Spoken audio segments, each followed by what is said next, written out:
Welcome student. आज class 11 के physics में यूनिट एंड डायमेंशन के पार्ट 2 पढ़ेंगे। पार्ट 1 कल हमने बना दिया, उसका अपलोड भी कर दिया। आशा है कि आप लोग उसको नोट्स भी बना लिए होंगे और उसको समझ भी लिए होंगे।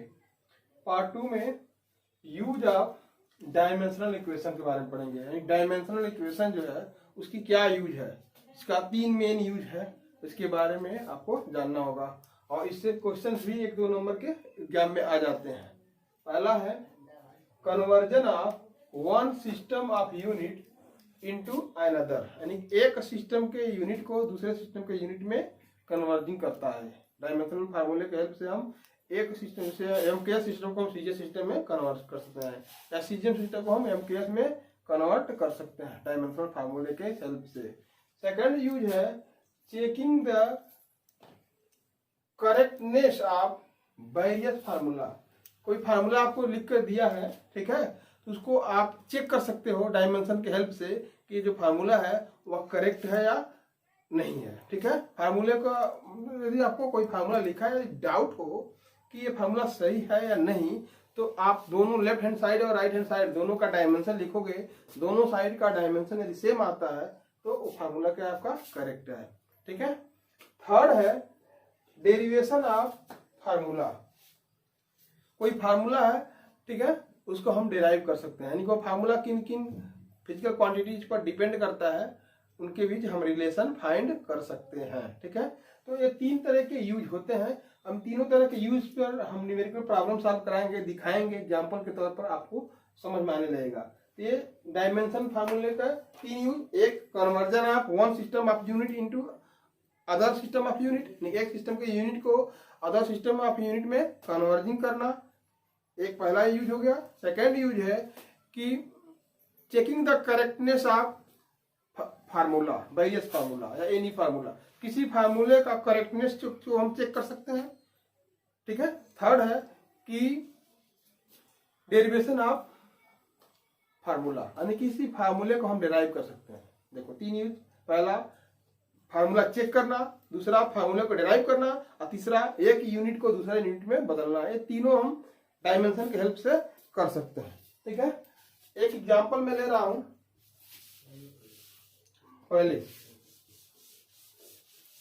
पहले का यूज के बारे में पढ़ रहे हैं, converging of one system of unit into other. ठीक है, पहला यूज है वन सिस्टम ऑफ यूनिट को, ठीक है, सिस्टम ऑफ यूनिट को दूसरे यूनिट में बदलना। एक यूनिट को, वन यूनिट को, ठीक है, बदलना अदर यूनिट में। ठीक है, एक यूनिट को दूसरे यूनिट में या दूसरे यूनिट को इसमें, आपस में हम डायमेंशन फार्मूले के हेल्प से बदलते हैं। एक एग्जांपल लीजिए, एग्जांपल के हेल्प से आप अच्छे समझ जाएंगे। ठीक है,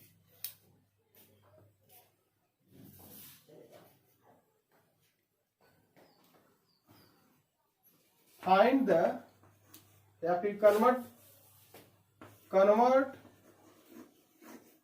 1 न्यूटन फोर्स, एक न्यूटन फोर्स को, ठीक है, सीजीएस सिस्टम में कन्वर्ट करना है ना। Convert 1 Newton force into CGS system. ठीक है, सीजीएस सिस्टम जो है या 1 न्यूटन जो है एमकेएस सिस्टम का यूनिट है, फोर्स का एमकेएस सिस्टम का यूनिट है, और सीजीएस सिस्टम में उसका वैल्यू पूछ रहा है। ठीक है, तो कन्वर्जिंग हम कैसे करेंगे, इसका सॉल्यूशन देख लीजिए। आप जानते हैं कि कोई भी फिजिकल क्वांटिटी को हम रिप्रेजेंट करते हैं एन यू से, कोई डाउट नहीं है। ठीक है, पहले यह एमकेएस सिस्टम में इसको 1 मानते हैं, इसके यूनिट को मानते हैं 1, n1 u1 इक्वल हो जाएगा। दूसरा सिस्टम में जब बदलेंगे, नहीं सीजीएस सिस्टम में बदलेंगे, तो सीजीएस सिस्टम में इसकी वैल्यू n2 आएगा, जो न्यूमेरिक वैल्यू आएगा वो n2 आएगा, और उसका जो यूनिट होगा वो यूनिट न्यूटन नहीं, न्यूटन के हटके, न्यूटन से हटकर, यानी सीजीएस सिस्टम में फोर्स का यूनिट क्या होता है, डाइन, यानी कि डाइन में आएगा। बात समझ में आ रही है। n1 u1 equal n2 u2, ऐसा समझ में आ रहा है आप लोग को? अब देखिए किसको बदलना है, मैं इसे मिटा दे रहा हूं। बदलना किसको है? फोर्स को बदलना है। तो क्या करेंगे हम, n1 कितना है, n1 इक्वल 1 है, u1 ठीक है, u1 यूनिट हम लिखेंगे उसका, क्या लिखेंगे? यूनिट। यूनिट में लिखा, यूनिट, इस यूनिट का डायमेंशन लिखा जाता है, इस यूनिट का क्या लिखते हैं हम? डायमेंशन, ठीक है। n2 कितना है? n2 पूछ रहा है, ठीक है। u1, इस u1 जो यूनिट है इसका डायमेंशन लिखेंगे। डायमेंशन क्या आ जाएगा? यह यूनिट है, यूनिट किसका यूनिट है? तो फोर्स का यूनिट है। फोर्स का डायमेंशन क्या होता है? mlt पर -2, mlt पर -2, यही होता है यूनिट। क्योंकि यह u1 है तो यहाँ पर m1 l1 t1 कर दीजिएगा, कोई डाउट?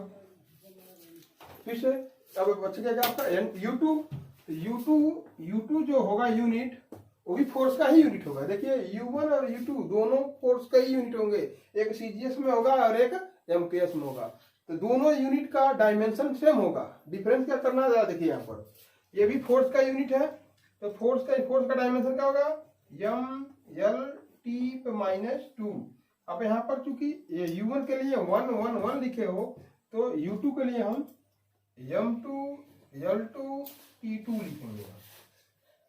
ओके, इतना समझ में आ रहा है? अब ये वैल्यू इसमें रखेंगे, ये वैल्यू इसमें हम रखेंगे, वैल्यू हम इसमें रखेंगे। नोट करिए इतना,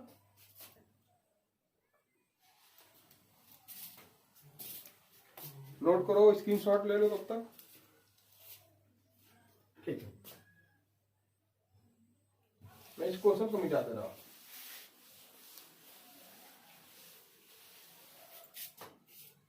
n1 की वैल्यू कितना है? 1।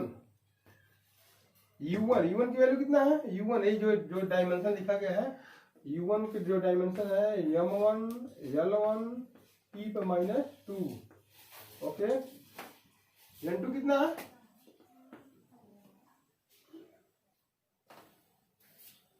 देखो यहाँ हम भी लिख सकते हैं ना, इसका यूनिट, चलिए बता दो, u2 m2 l2 t2 को -1। u2 की वैल्यू फाइंड करना है, तो u2 इक्वल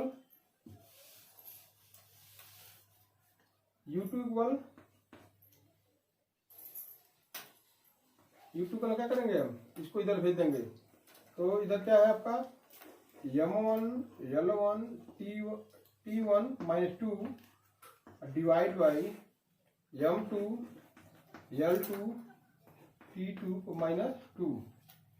ओके, इसको हम ऐसे भी लिख सकते हैं, m और m को अलग कर दें, ठीक है। m1 बाई m2 पावर कितना है? तो पावर 1 है। l1 बाई l2 का पावर कितना है? l1 बाई l2, फिर से t1 बाई t2 का पावर कितना है? t1 बाई t2 का पावर, चलो शायद दिखाई नहीं देगा,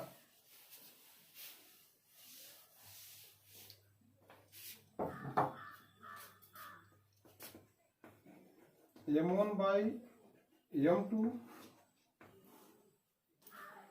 power 1, l1 by l2 power 1, t1 by t2 power -2। Okay, अब यहाँ देखिए m1 क्या है? mks वाला है, m2 क्या है? cgs वाला है।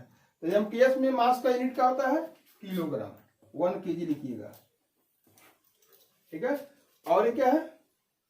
m2 तो किस में होता है? 1 ग्राम में होता है, तो 1 ग्राम लिखेंगे, ठीक है।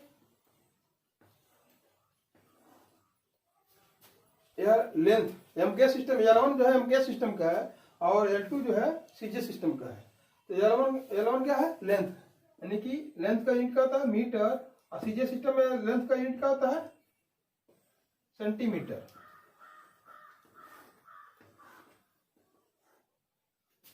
T1 का यूनिट क्या होता है, सेकंड, अपॉन इसका भी जगह सेकंड। दोनों सिस्टम में एम्पियर, सीजीएस या फिर तीनों सिस्टमों में टाइम का यूनिट सेकंड होता है, पर पावर है -2। देखिए इतना नोट करिए। देखो M1/M2 को मैंने अलग कर दिया, L1/L2 को मैंने अलग कर दिया, T1/T2 को मैंने अलग कर दिया, अलग अलग ब्रैकेट में कर दिया। M1 जो है एमकेएस है, जो U1 वाला है U1 एमकेएस सिस्टम का है, और U2 जो है सीजीएफ सिस्टम का है। बात समझ में आ रहा है? तो 1 वाले को एमकेएस में यानी कि मास का केजी में लिखेंगे, लेंथ का मीटर में लिखेंगे, टाइम का सेकंड में। M2 जो है या सीजीएफ सिस्टम वाला है, तो सीजीएफ सिस्टम में मास को ग्राम में, लेंथ को सेंटीमीटर में, टाइम को या सेकंड में ही लिखा जाता है। अब देखिए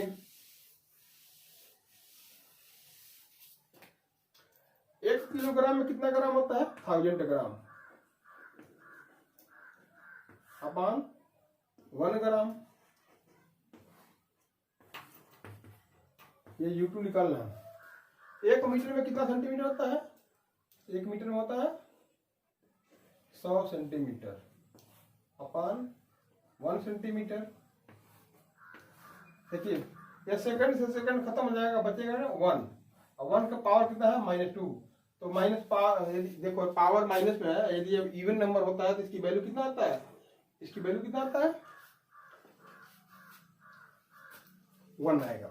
जैसे ऐसे भी लिख सकते हैं इसको, 1 के पावर -2 है ना, इसको मिल सकता है 1/1 के पावर कितना भी रहे, ऐसे भी समझ लीजिए 1 के पावर कितना ही रहे। यदि इवन नंबर है, ठीक है, पावर निगेटिव है, तो इसकी वैल्यू 1 आता है। मैं इसे मिटा दूं,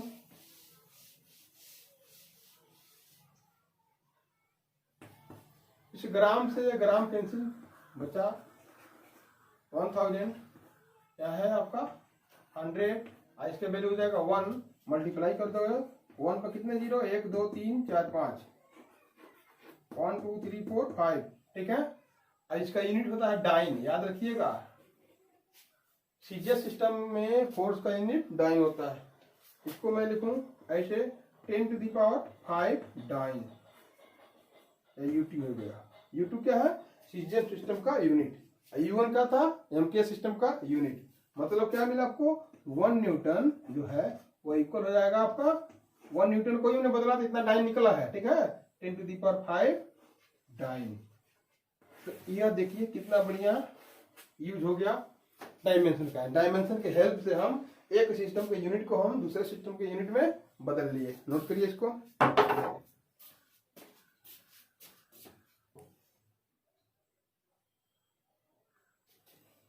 क्वेश्चन नंबर, एक क्वेश्चन है SW में आपको दे रहा हूं। पहला यूज जो था, convert the one system of unit into other system of unit. एक सिस्टम के यूनिट को दूसरे सिस्टम के यूनिट में बदलने वाला जो यूज था, उसी हेल्प से एक एग्जांपल मैंने बताया, 1 न्यूटन को मैंने डाइन में कैसे कन्वर्ट किया। उसी की तरह जूल को, 1 जूल को आप अर्ग में कन्वर्ट करेंगे। जूल जो है एमकेएस सिस्टम का यूनिट है, एनर्जी का एमकेएस सिस्टम का यूनिट है, और यह सीजीएम सिस्टम का यूनिट है।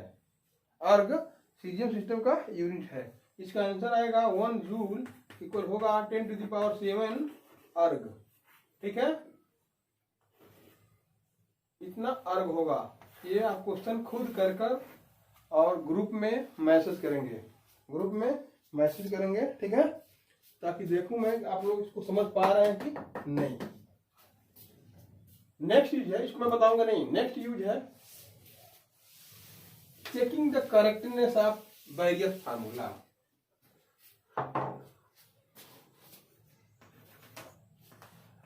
चेकिंग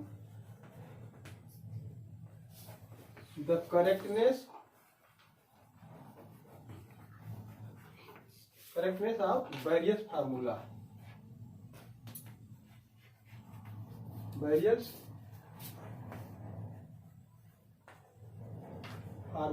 फार्मूली मतलब फार्मूला का एक प्लूरल है, सिंगुलर नहीं है, ठीक है। यानी कि किसी फार्मूले का करेक्टनेस चेक करना कि फार्मूला वो सही है या गलत है। जैसे मैं एग्जांपल के तौर पे एक ले रहा हूं,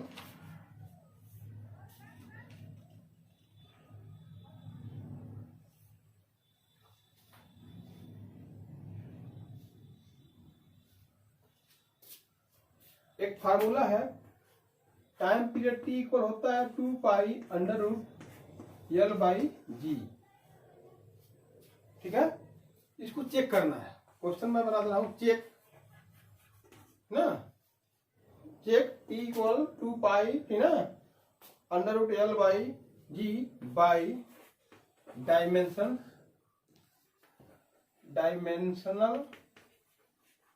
इक्वेशन, ओके। इसको मैं सॉल्व करके बताऊंगा और इसमें भी एक होमवर्क दूंगा आप लोगों को। Check t equal 2 pi under root l upon g ना बाई डायमेंशनल फार्मूला, इसमें भी लिख लीजिए, ठीक ना, वेयर एल क्या है, लेंथ ऑफ पेंडुलम, पेंडुलम के टाइम पीरियड का है फार्मूला, और जी क्या है, acceleration due to gravity, acceleration मैं यहां लिख दे रहा हूं,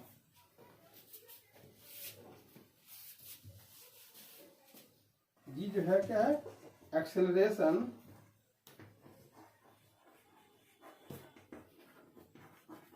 ड्यू टू ग्रेविटी, टी जो है आपका टाइम पीरियड है। चेक करना है कि दोनों ये जो इक्वेशन है करेक्ट है या नहीं है। पहली बात, चेक करने का एक तरीका है कि इस इक्वल के लेफ्ट हैंड साइड का डायमेंशन, राइट हैंड साइड का डायमेंशन दोनों यदि सेम आ जाए, दोनों इक्वल आ जाए, तो हम ये मान के चलेंगे कि ये फार्मूला क्या है, करेक्ट है, ओके। देखिए यह 2 पाई एक कांस्टेंट टर्म है, इसका कोई डायमेंशन नहीं होता है, ठीक है। पहले हम लिखेंगे डायमेंशन ऑफ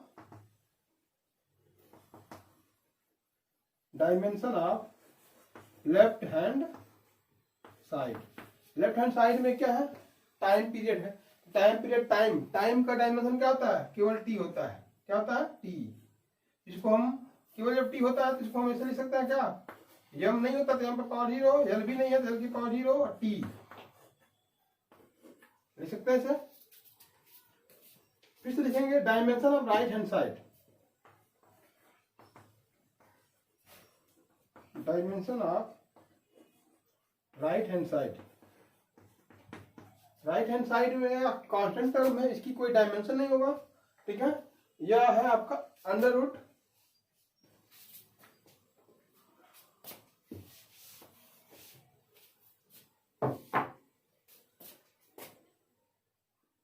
का मतलब हम लिख देंगे एल के पावर 1/2 अपान जी की भी पावर 1/2 लिख सकते हैं। अंडर रूट का मतलब यही होता है। एल क्या है, लेंथ है, लेंथ का डायमेंशन क्या होता है, केवल एल के पावर कितना जाएंगे 1/2 अपान जी क्या है, जी एक्सेलरेशन ड्यू टू ग्रेविटी, इसका डायमेंशन क्या जाएगा, एल टी पे -2 हो जाता है, एल टी पे -2, यहाँ इसका पावर कितना है 1/2। देखिए जी की डायमेंशन कल बताए थे, जो एक्सेलरेशन का डायमेंशन होता है वही जी का भी डायमेंशन होता है। यह है आपका एल टी पे -2, पूरे के पावर 1/2 है तो इसका 1/2 भी लिख देंगे, ओके। अब मैं इस क्वेश्चन को मिटा देना, आप नोट कर लो, जगह नहीं है, मैं ऊपर लगाऊं उसको।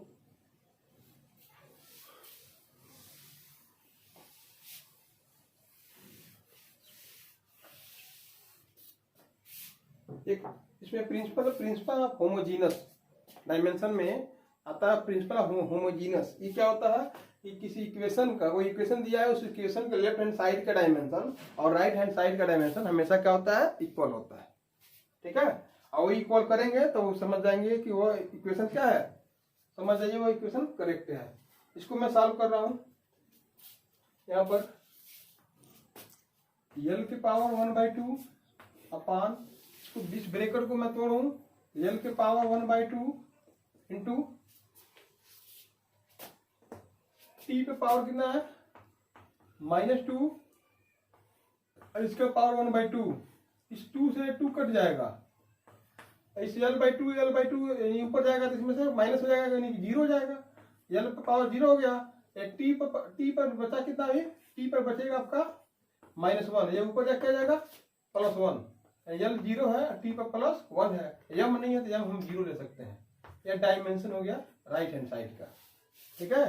अब देखिए principle of homogeneous, according to principle of homogeneous dimension of left hand side and right hand side. देखिए यह राइट हैंड साइड का डायमेंशन क्या है, m0 L0 टी पर पावर 1 है, और लेफ्ट हैंड साइड का, राइट हैंड साइड का क्या है, वो भी m0 L0 टी पर पावर 1 है। दोनों डायमेंशन क्या है, इक्वल है।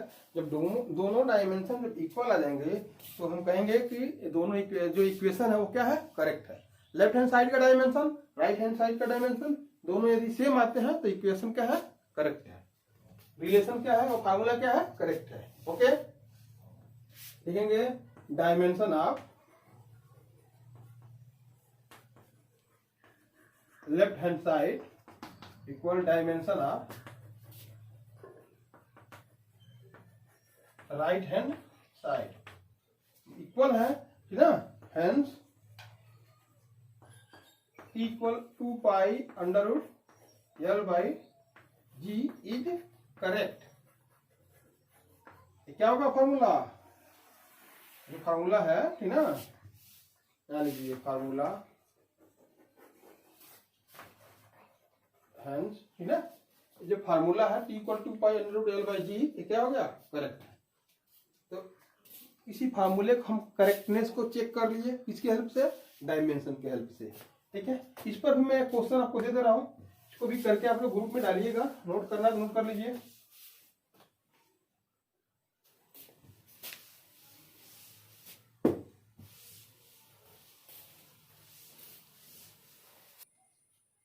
क्वेश्चन है time period of A oscillating drop, एक ड्रॉप है जो ऑक्सीलेट कर रहा है, ठीक है। आप जिसका रेडियस r है, डेंसिटी क्या है, रो है, एंड सरफेस टेंशन, उसका सरफेस टेंशन क्या है, यस सर। सरफेस टेंशन का डायमेंशन नहीं मालूम है तो बुक के हेल्प से आप सरफेस टेंशन का डायमेंशन निकाल लीजिएगा, ठीक है। इसमें कोई भी ऐसा डायमेंशन जिसको आपको नहीं मालूम है तो बुक के हेल्प से डायमेंशन चेक कर लीजिएगा कैसे निकल रहा है। जैसे इसको अभी आगे करके पढ़ना है सरफेस टेंशन 11th में ही, ठीक है। तो इसका डायमेंशन अभी नहीं मालूम होगा स्टार्टिंग में, तो आप बुक में सारा टेबल बना के दिया हुआ है हर एक चीज का डायमेंशन, वहां से उसका डायमेंशन पता कर लीजिएगा। इज ना, टी है टाइम पीरियड, के कांस्टेंट है, इसका कोई डायमेंशन नहीं होता है, इसका कोई डायमेंशन नहीं होता है। Under root rho R Q upon yes, yes जो सरफेस टेंशन है। तो कह रहा है check the correctness of this relation, यानी चेक करना है कि ये इक्वेशन या क्वेश्चन या फार्मूला सही है या नहीं है। तो इसको अच्छे से नोट करके सॉल्व करके ग्रुप में भेज दीजिएगा।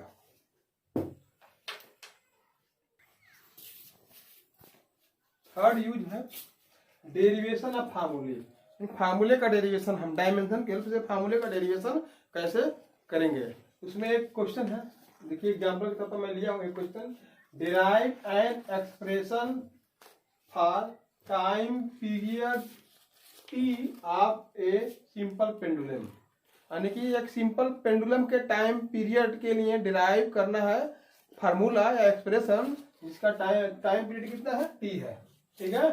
विच वो जो टाइम पीरियड है किन किन चीजों पर डिपेंड करता है। जब भी हम डेरिवेशन करेंगे तो पहले पता करेंगे वो क्वांटिटी किन किन चीजों पर डिपेंड करता है, वो किन किन चीजों पर डिपेंड किया है, वो देखिए आगे लिखा है कि विच मे डिपेंड अपॉन मास, यानी कि वो मास ऑफ बॉब, यानी कि मास ऑफ बॉब के मास पर एम पर डिपेंड करता है, और लेंथ ऑफ पेंडुलम के लेंथ पर डिपेंड करता है, और acceleration due to gravity G पर डिपेंड करता है।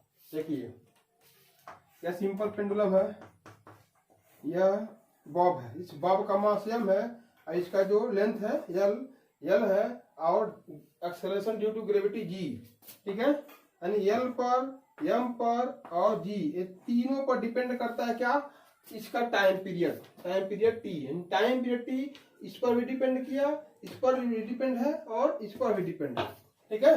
तो कह रहा है इस टाइम पीरियड टी और इसके बीच में कोई रिलेशन बताइए, कोई रिलेशन फाइंड करिए। ओके, तो रिलेशन फाइंड करने के लिए सबसे पहले तरीका आप समझिएगा, इसका सॉल्यूशन कैसे करेंगे। टाइम पीरियड जो टी है वो किन किन चीजों पर डिपेंड करता है। तो पहला है वो डिपेंड करता है मास पर, टाइम यानी टी प्रोपोर्शनल एम, ठीक है। अब देखिए यम कितना है, यम के डायमेंशन कितना है, एक है। यम जो है मास, मास एक बार आएगा, दो बार आएगा, तीन बार आएगा, तो मालूम नहीं है, इसको हम मान लेते हैं ए, यम का पावर ए मान लेंगे। फिर से टाइम पीरियड किस पर डिपेंड है, depend upon length L, L पर डिपेंड कर रहा है। तो एल टी प्रोपोर्शनल एल, इसके पावर हम बी मान लेंगे, ठीक है। और टाइम पीरियड टी प्रोपोर्शनल है acceleration due to gravity G, जी पर भी डिपेंड करता है, इसके पावर हम सी ले लेते हैं, ठीक है। इक्वेशन थर्ड बना लीजिए, यहां लिख लीजिएगा where A B and C are the power, power को हम क्या कहते हैं, डायमेंशन, क्या कहते हैं, dimension, are the dimension of M L G respectively, M L and G respectively, ठीक है। एम एल और जी का डायमेंशन है क्या, ए बी और सी, तीन इक्वेशन बने, इसको नोट करिए यहां तक, तो अच्छे से नोट करिए। इस पर भी क्वेश्चन दूंगा, आप लोग सॉल्व करके ग्रुप में जरूर भेजिएगा, इससे एग्जाम में क्वेश्चन जरूर उठाता है, 1-2 नंबर का क्वेश्चन उठा लेता है।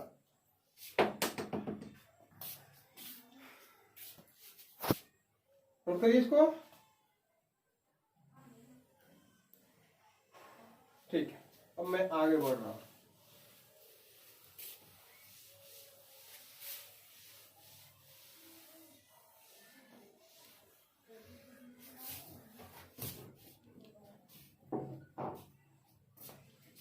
तीनों equation from combining all equation, सभी इक्वेशन को मिलाएंगे तो टी प्रोपोर्शनल हो जाएगा एम के पावर ए, एल के पावर बी और जी की पावर सी, बन गया, ठीक है। यहां पर हम प्रोपोर्शनलिटी की साइन हटाते हैं, इक्वल लाते हैं, तो एक कांस्टेंट क्या आएगा कि ऐसा है जिसका कोई डायमेंशन नहीं है, ये डायमेंशन लेस है। ओके, एम की पावर ए, एल की पावर बी और जी की पावर सी, इसको बनाते हैं हम इक्वेशन 4, इसको बनाएंगे हम इक्वेशन 4। अब देखिए principle of homogeneity rule apply करेंगे, principle of homogeneity rule apply करेंगे तो लेफ्ट इक्वल के लेफ्ट साइड का डायमेंशन और इक्वल के राइट साइड का डायमेंशन क्या होगा, सेम होगा, ठीक है। तो जब सेम करेंगे तो एबीसी की वैल्यू आएगा, एबीसी की वैल्यू जब आएगा तो हम लाके यहाँ पर क्या करेंगे, पुट कर देंगे। यहाँ तक नोट हो गया है।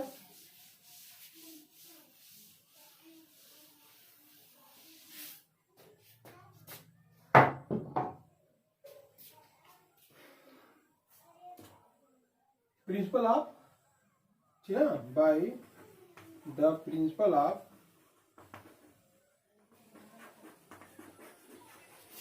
homogeneity,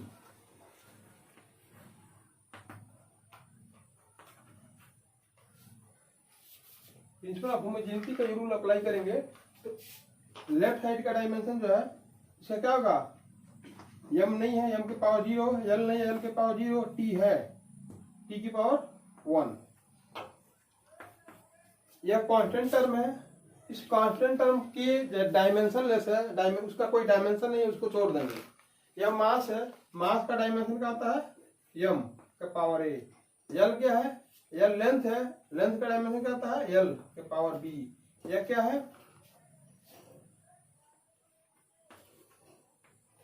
ऐसे लिखे, पावर यहाँ पर ए लिख रहा है, पावर यहाँ पर लिख रहा है बी।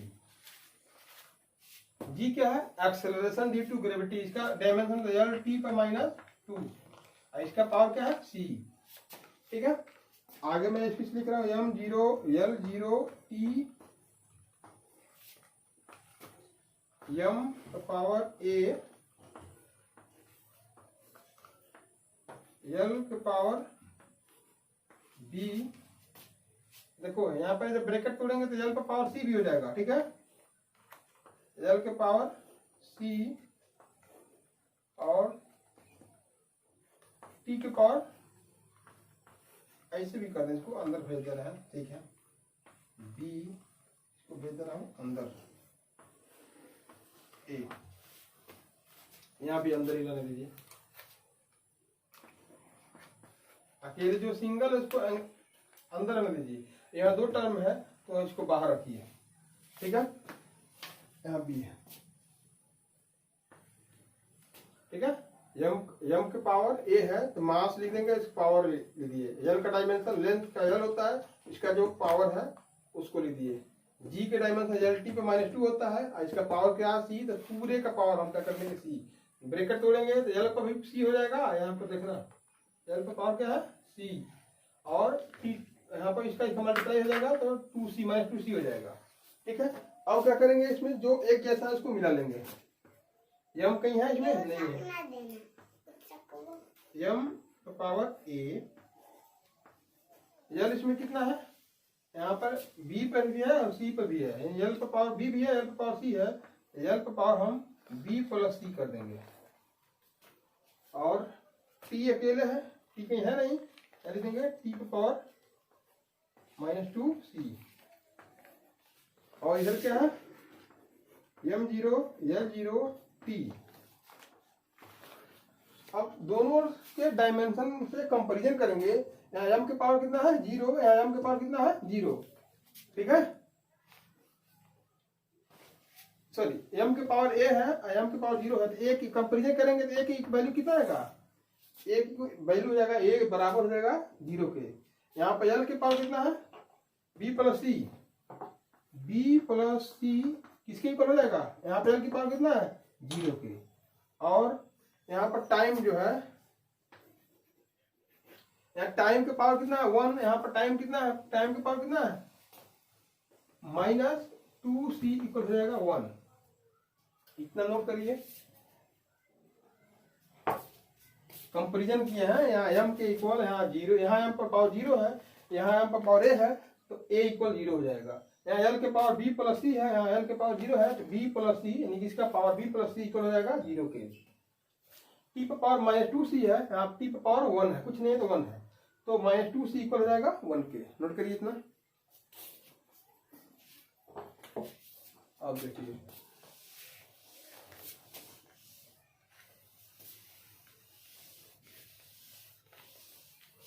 यहाँ पर t इक्वल के m के पावर a, l के पावर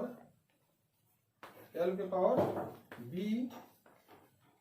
और t के पावर नहीं, g के पावर c। ये इक्वेशन 4 था, इसको मिटाना नहीं है, इसको रखना है, क्योंकि ये जो वैल्यू ABC का जब निकलेगा ना तो वही ला के यहाँ ABC की वैल्यू रख देना है। ठीक है, अब देखिए a की वैल्यू कितना है 0, a + b + c की वैल्यू कितना है, b + c की वैल्यू कितना है 0, और -2c की वैल्यू कितना है 1।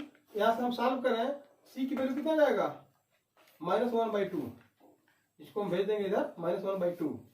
अब ये वैल्यू ला के मैं इस पर रखूं, ठीक है, अब इसको सॉल्व करना है। इस वैल्यू को, यानी कि c की वैल्यू को ला के यहाँ रखूं, b + c इक्वल कितना है 0, तो c की जगह पर मैं रखूंगा b - c की वैल्यू कितना है 1/2 इक्वल 0, तो b की वैल्यू कितना जाएगा, या -1/2 इधर आएगा, कितना जाएगा +1/2। b की वैल्यू कितना आ गया +1/2। ओके, तो आपको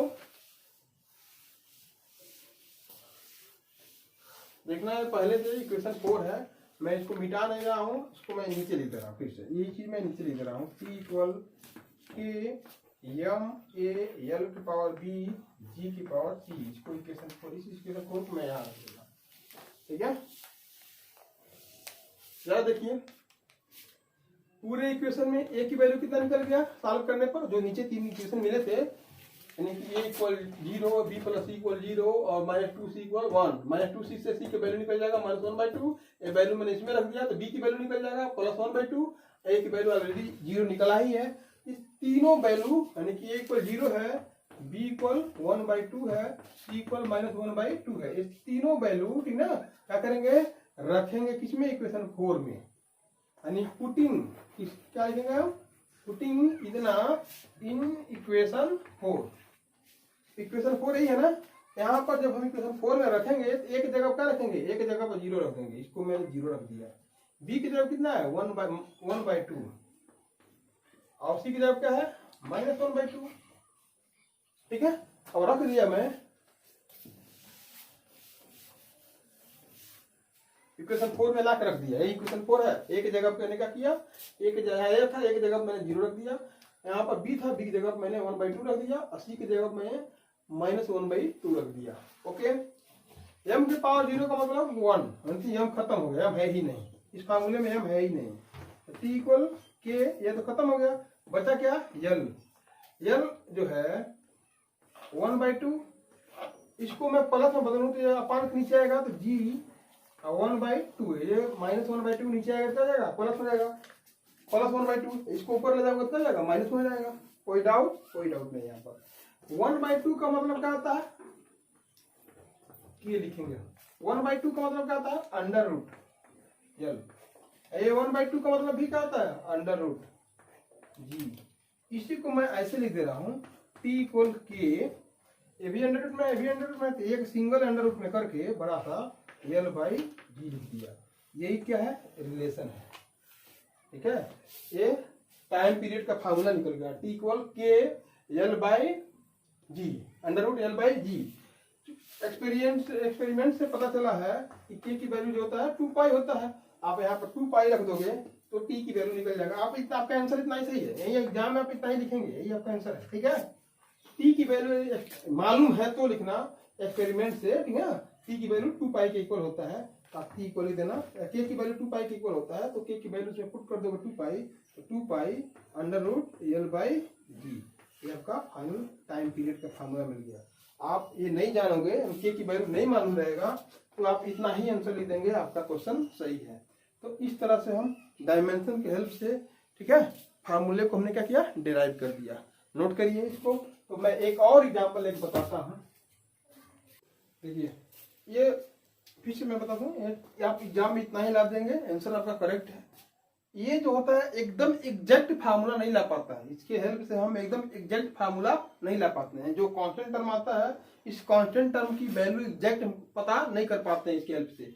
तो अलग बात है, एक्सपेरिमेंट से पता चलता है के की वैल्यू क्या है, 2π है, तो मैंने वैल्यू एग्जैक्ट, इसका एग्जैक्ट फार्मूला ये है, एग्जैक्ट फार्मूला यहाँ पर हम लिख दिए। लेकिन इस डायमेंशन के हेल्प से के की वैल्यू 2π हम कहीं नहीं पता कर पा रहे हैं। ठीक है, तो करेक्ट फार्मूला हम फाइंड नहीं कर पाते हैं इससे। ठीक है, लेकिन फिर भी उनके बीच रिलेशन हम पता कर लेते हैं। ओके, डेरिवेशन फार्मूले को हम कर लेते हैं। एक क्वेश्चन मैं और बताऊंगा आपको, ठीक है, तो उसके बाद कुछ होमवर्क दूंगा, तब जाके आज का ये डायमेंशन वाला चैप्टर खत्म हो जाएगा।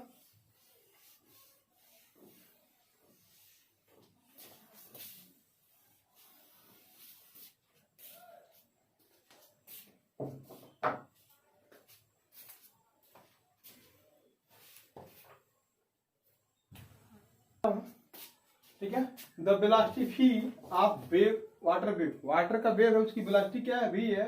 वह किन किन चीजों पर डिपेंड करता है, वेवलेंथ लैम्डा पर, डेंसिटी ऑफ वाटर रो पर, डेंसिटी रो पर भी डिपेंड कर, जिन जिन चीजों पर डिपेंड करता है उनको मैं सर्कल करता जा रहा हूँ। ठीक है, इस पर डिपेंड कर रहा है, इस पर डिपेंड कर रहा है, उसके बाद से एक्सेलरेशन ड्यू टू ग्रेविटी, इस पर डिपेंड कर रहा है। एस्टेब्लिश करिए डायमेंशन के हेल्प से उनके बीच एक फार्मूला, जो उनके बीच रिलेशन है उसको आप डिराइव करिए, स्टेब्लिश करिए। तो भी किन किन चीजों पर डिपेंड किया, इन पर डिपेंड किया, पहले हम उसको लिखते हैं, v प्रोपोर्शनल लैम्डा, और क्या लिख देंगे हम a। ठीक है, जिस पहले को a लिख देंगे, दूसरे को b लिख देंगे, अगले पर c लिख देंगे। फिर से वेलोसिटी v जो है प्रोपोर्शनल किसके है, रो पर, रो का पावर b लिख देंगे। फिर से वेलोसिटी v प्रोपोर्शनल है g के पावर c लिख देंगे। अब तीनों को मैं मिला दूं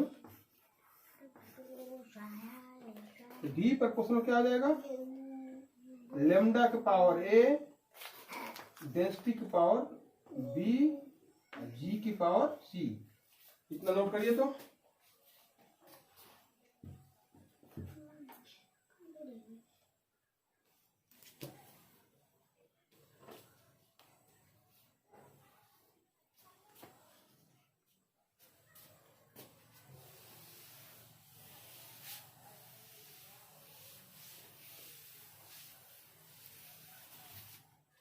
क्या है, तो डायमेंशन ऑफ वेवलेंथ, वेवलेंथ का डायमेंशन है, डेंसिटी का डायमेंशन है और जी का डायमेंशन, जो पावर है वो इसका क्या है, यानी कि ए जो है डायमेंशन है लेमडा का, बी है जो डायमेंशन है रो का, सी है जो डायमेंशन है, ठीक है, जी का। अब मैं तीनों को मिला दिया तो ये बन गया।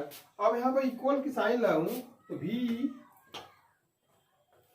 इक्वल हो जाएगा, एक कांस्टेंट क्या आएगा, लेमडा के पावर 1 और rho to the power b और acceleration due to gravity to the power c। इसको मैं बना दूं इक्वेशन 4। याद रखिए इक्वेशन 4 को मिटाना नहीं है। जब ये इक्वल की साइन से इक्वल की साइन आ जाता है, जो इक्वेशन बनता है उसको मिटाना नहीं है, मतलब यहाँ नहीं मिटाना है। जो a b c की वैल्यू फाइंड करने के बाद फिर से ला के यहीं पुट करना है। तो यहाँ मैं इसको मिटाऊंगा नहीं, मैं इसको ऐसे घेर दे रहा हूँ कि मुझे इससे मिटाना नहीं है हमको।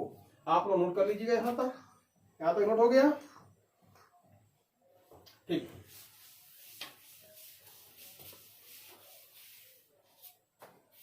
यहां मैं लिखता हूं एक लाइन, प्रिंसिपल ऑफ होमोजेनिटी ना, by the principle of homogeneity. Homogeneity principle क्या कहलाता है, तो इक्वल के इधर का डायमेंशन और इक्वल उधर का डायमेंशन क्या होता है, सेम होता है। याद रखिएगा एक ही है के कांस्टेंट है और ऐसा कांस्टेंट है जिसका कोई डायमेंशन नहीं है, यानी कि डायमेंशन लेस कांस्टेंट है, ठीक है। लेफ्ट साइड का डायमेंशन क्या है, किसके इधर का डायमेंशन, वेलोसिटी का डायमेंशन क्या था, lt पर -1 होता है। m नहीं है जिस पर m की पावर हम 0 लिख सकते हैं, कोई दिक्कत नहीं। यह डायमेंशन लेस है, इसकी कोई डायमेंशन नहीं। लेमडा वेवलेंथ भी एक तरह का लेंथ होता है और लेंथ का डायमेंशन होता है l और पावर कितना है इसका a। रो क्या होता है, रो होता है डेंसिटी का होता है मास अपॉन वॉल्यूम। मास का हो जाता है m, वॉल्यूम का होता है l का पावर 3 है, ऊपर जाएगा तो हो जाएगा m l to the power -3, यानी कि m l के पावर -3, ठीक है। अब पावर कितना है इसका b।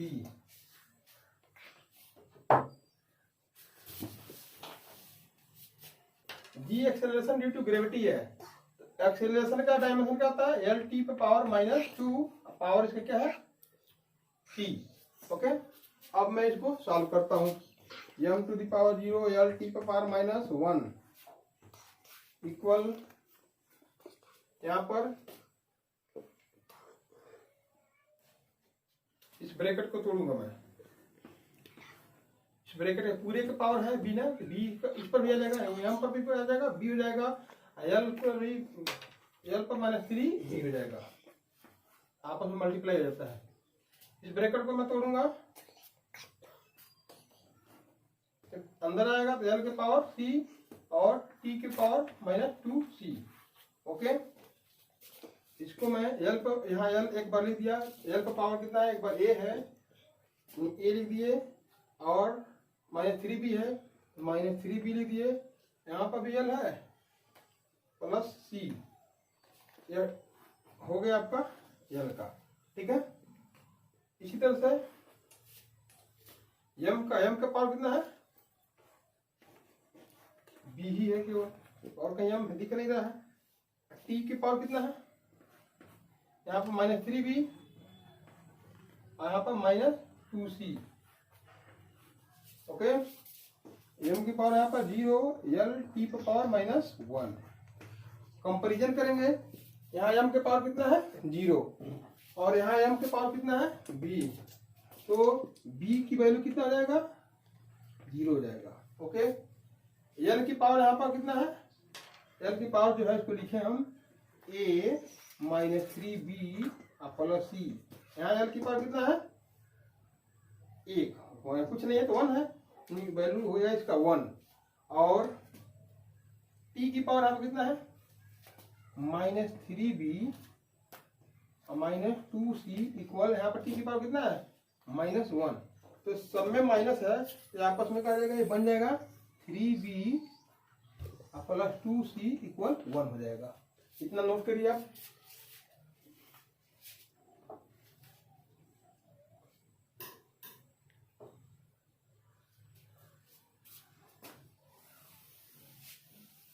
मैं इसको नहीं मिटा रहा हूँ, इसी में एबीसी की वैल्यू फाइंड करने के बाद रखना है। अब देखो इसी की 3 इक्वेशन बन रहा है यहाँ पर ना, इसको मैं बता दे रहा हूँ स्मॉल a कह दो, तो स्मॉल b, ऐसे स्मॉल c भी कर सकते हो equation.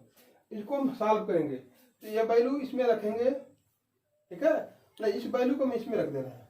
Putting b equal, putting या put b equal 0 in equation C. Equation C में जब रखेंगे तो इक्वेशन 3 क्या है, सी क्या है 3b प्लस 2c इक्वल 1 है। तो b की वैल्यू है 0 रखेंगे तो 0 हो जाएगा, प्लस 2c इक्वल 1, तो c की वैल्यू कितना जाएगा 1/2 हो जाएगा। ओके, अब c की वैल्यू पता चल गया, c की वैल्यू पता चल गया, ठीक है। तो यहाँ c की वैल्यू पता चल गया है, b की वैल्यू ऑलरेडी मालूम है। अब हमको पता करना है a की वैल्यू, इसकी वैल्यू पता करना है a की वैल्यू, यानी a और c की वैल्यू फिर से अगेन लिख रहा हूं, put b equal 0 and c equal 1/2 in equation b। Equation b में b और c की वैल्यू रखेंगे। यहाँ पर देखिए इक्वेशन b क्या है, a minus 3b plus c equal 1 है। इसमें मिटा दे रहा हूँ, इसकी कोई जरूरत नहीं है। a लिखेंगे -3, b की वैल्यू कितना है 0 प्लस c की वैल्यू है 1/2 इक्वल 1। ओके, ये तो टर्म 0 जाएगा, यानी a प्लस 1/2 इक्वल 1। a की वैल्यू कितना जाएगा 1 माइनस 1/2, a हो जाएगा 1/2। ओवरऑल आपको क्या मिला, a की वैल्यू कितना मिला, इसको नोट करिए।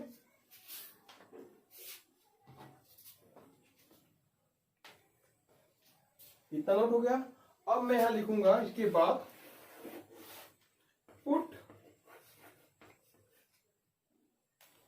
पुटिंग लिखता हूं, putting a equal 1/2, b equal 0 and c equal, c की वैल्यू कितना है वो भी 1/2 इन इक्वेशन 4।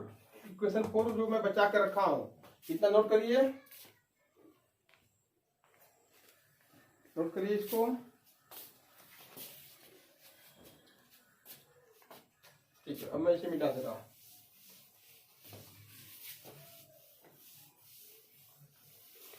इक्वेशन 4 में ये 4 है, इसमें रखूंगा v इक्वल के, लेमडा की पावर कितना है, लेमडा की पावर a की वैल्यू कितना है इसमें, a की वैल्यू 1/2 यानी कि 1/2। और डेंसिटी की पावर कितना है b की वैल्यू कितना है 0। और gravity g, acceleration due to gravity g की वैल्यू कितना है, पावर c है, c की वैल्यू है 1/2, यानी कि c की वैल्यू 1/2 यहाँ रख दिए। c की वैल्यू होती है, b की वैल्यू होती है, a की वैल्यू यहाँ से रख दिए।